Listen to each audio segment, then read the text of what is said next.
Olá, sejam bem-vindos e bem-vindas à segunda lição do segundo módulo, onde vamos tratar dos principais desafios aos direitos sexuais e reprodutivos em Angola. Eu sou a Dionilde da Graça, sou feminista, sou educadora social e trabalho com comunicação também.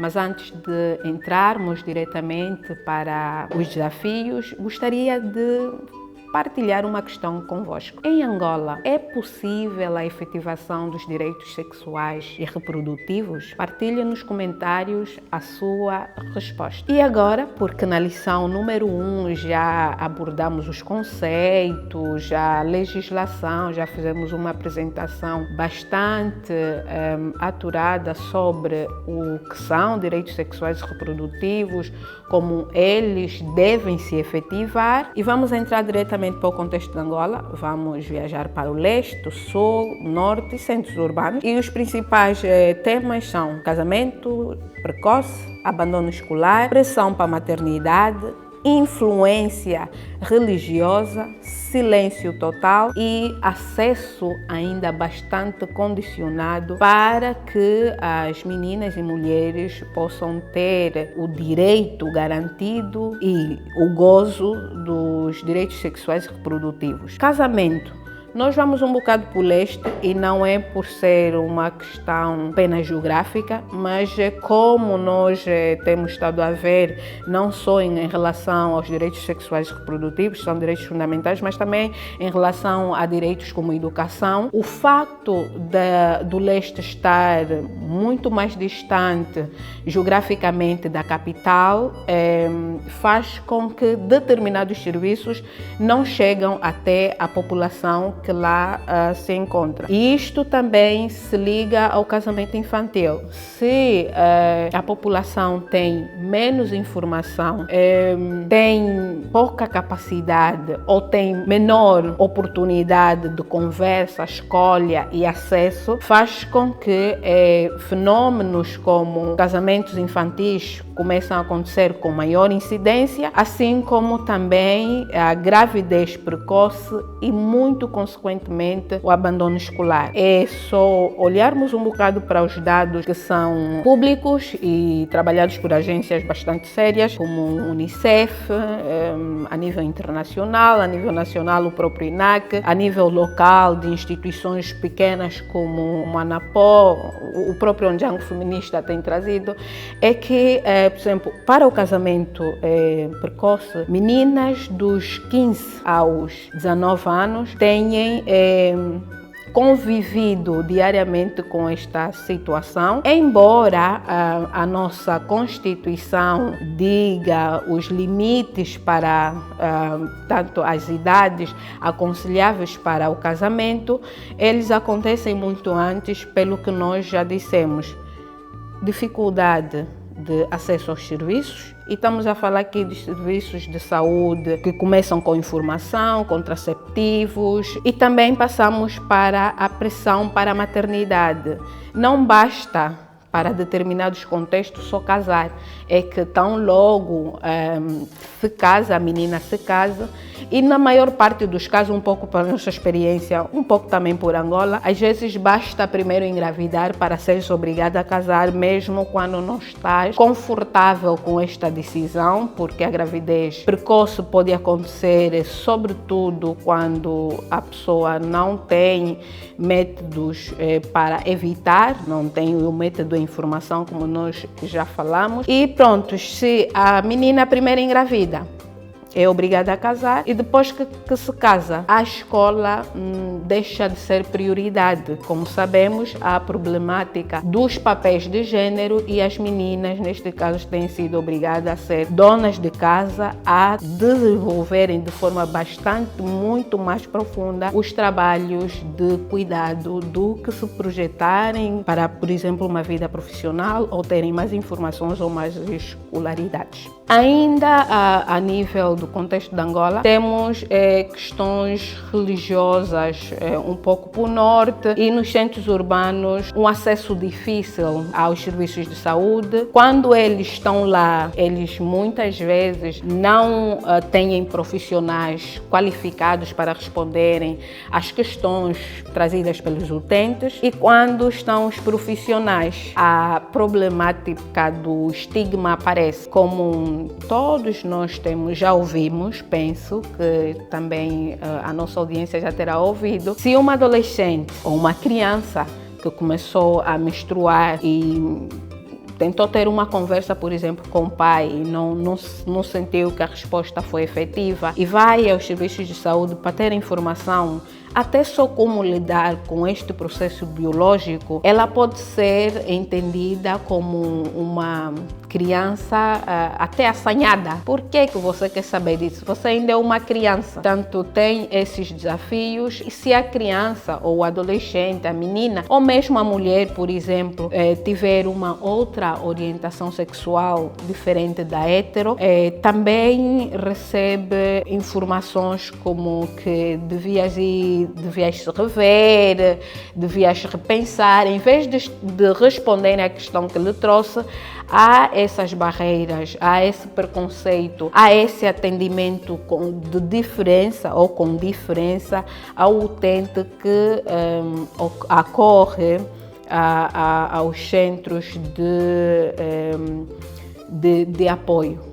Isso muito mais para os centros urbanos. Nos centros periurbanos, mesmo tempo aqui em Luanda, não precisas viajar muito, só precisas ir até, por exemplo, ao fundo do Calemba 2, não podes encontrar um centro que possa responder a um profissional, e se encontras é muito raro, para responder, para consultar, para prestar este suporte. Estes são então os desafios que acontecem um bocado por toda Angola. Centros urbanos há acesso, mas há o estigma. Nas outras geografias, norte de Angola, há influência muito forte da religião. É muito assente tu ouvires que nascemos para procriar, mesmo quando não se questiona quando, porquê, quem e quantos filhos, a que horas. Há esse desafio, e assim vamos um bocado por todas as nossas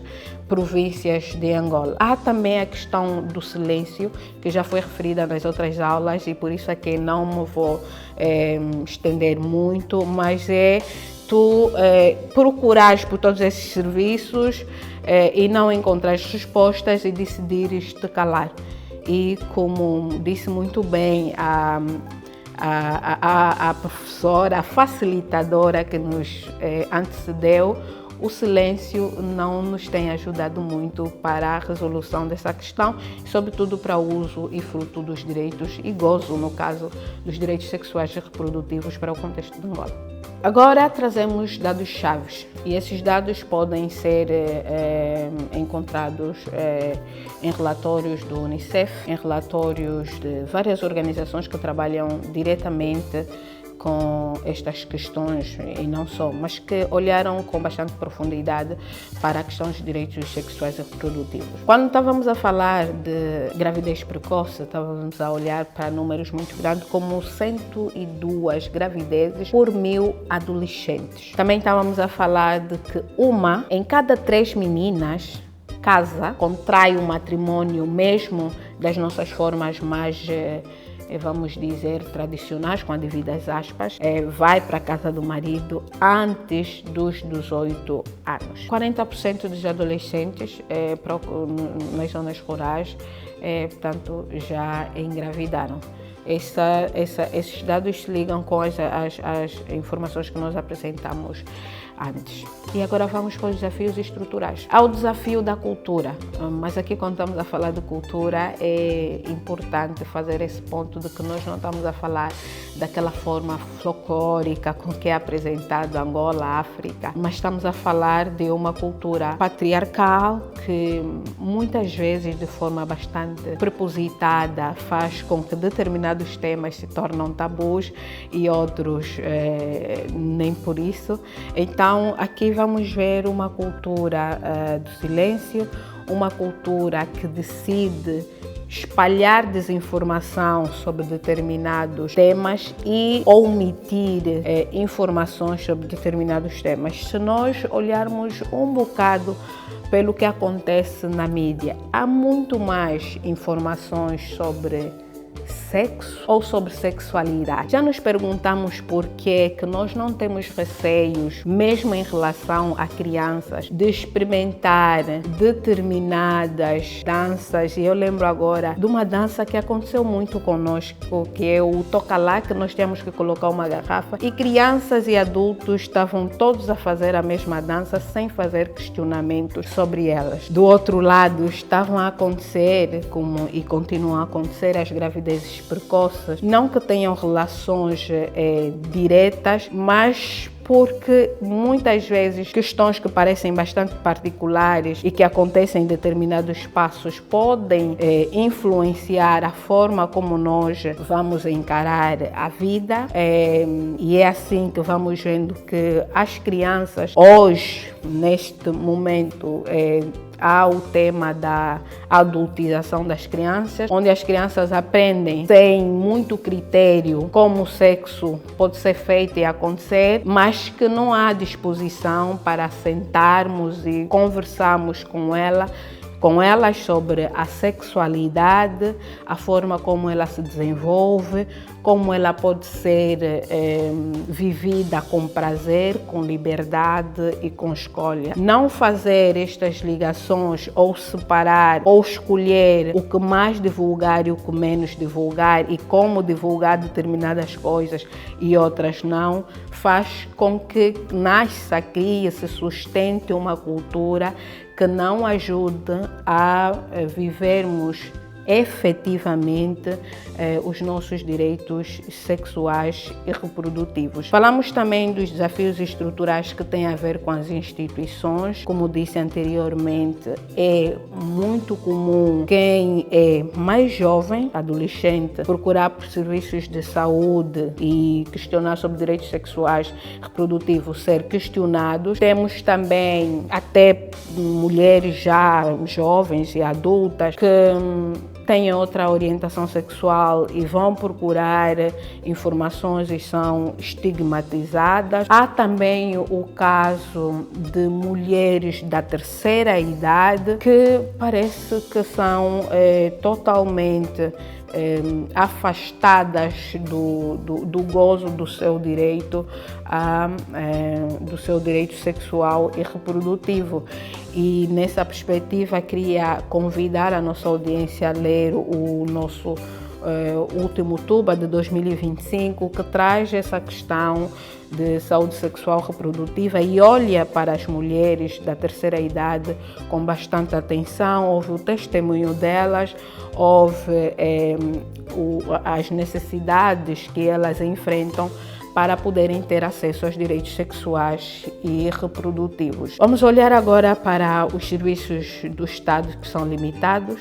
Sim, eles existem em determinadas geografias. Já falamos centros urbanos, eles estão muito mais presentes do que nos centros rurais. Entretanto, nos centros urbanos temos aqueles desafios que já citamos e nos centros rurais muitas vezes encontramos a ausência total dos serviços. Há os desafios que têm a ver com a economia, dependência financeira. Não é que as mulheres não estejam a produzir. Há um TUBA também bastante interessante que o Onjang Feminista publicou, que fala sobre mulheres e cuidado, que fala de uma economia muito forte que acontece para sustentar os lares e as nossas vidas um bocado na sociedade, mas que é totalmente ignorada.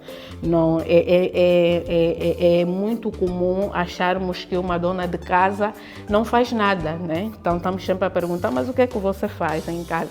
Não, eu sou dona de casa. E quando alguém diz que é dona de casa, parece que é alguém alguém que acorda, dorme, come e não faz mais nada. Mas não é isso. O Tuba nos traz uma perspectiva bastante interessante a explorar, que mostra o investimento que as mulheres fazem e que não são pagas por isso. Então, mas esse investimento, por não ser pago, por não ser remunerado, e precisar de alguns suportes, como de finanças para a manutenção do próprio lar, é muito fácil se perceber isto como uma dependência financeira e não como um contributo que as mulheres têm dado ao estar, mulheres e meninas também no caso, ao estarem dentro de casa. Ainda continuando na senda dos desafios, há duas questões que eu gostaria de trazer aqui. Primeiro, caso subjulgado e segundo, casos tornados públicos, tanto que tem a ver também com violência sexual. Estamos todos a assistir, eu não sei se é de propósito, porque eu não acho que nada que nos aconteça só assim, é um movimento da natureza.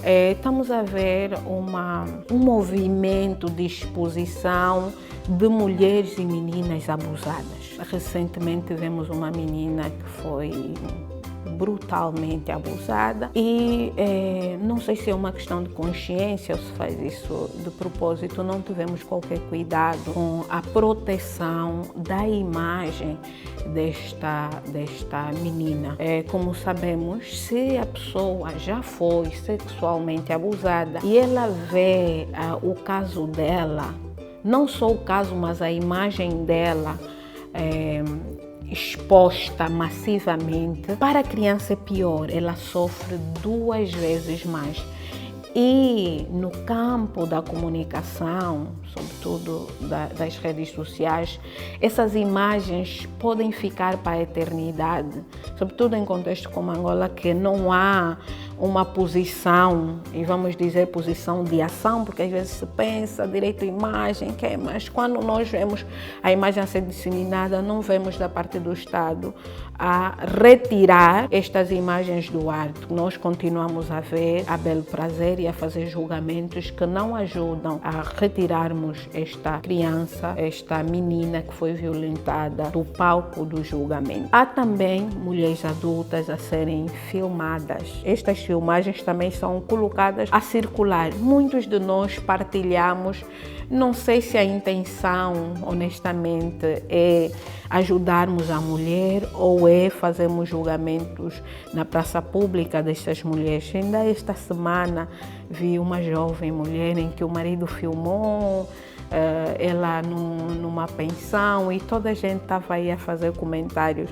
Acho que nenhuma de nós gostaria de passar por isso, ninguém gostaria de estar nestas vestes de exposição da sua imagem e julgamento público. Então, são essas questões que eu gostaria que repensássemos e que também, sobretudo a nível do Estado, fossem muito mais coercivos, muito mais incisivos. Se há uma imagem de uma mulher, de uma criança que já foi violada sexualmente, que se retire e que vamos trabalhando em formas muito mais práticas de consciencialização para que não aconteçam mais esse tipo de violações. Pronto, então passamos para as políticas públicas que existem. Como podemos perceber, essas questões estão legisladas, estão pensadas, só que o desafio é que não estão materializadas. Quais são essas políticas públicas? Os planos nacionais. Plano de Desenvolvimento Nacional 2023-2027, que está neste momento em vigor. Temos o Plano Estratégico de Saúde e temos políticas de igualdade de género. Isso muito a nível de Angola.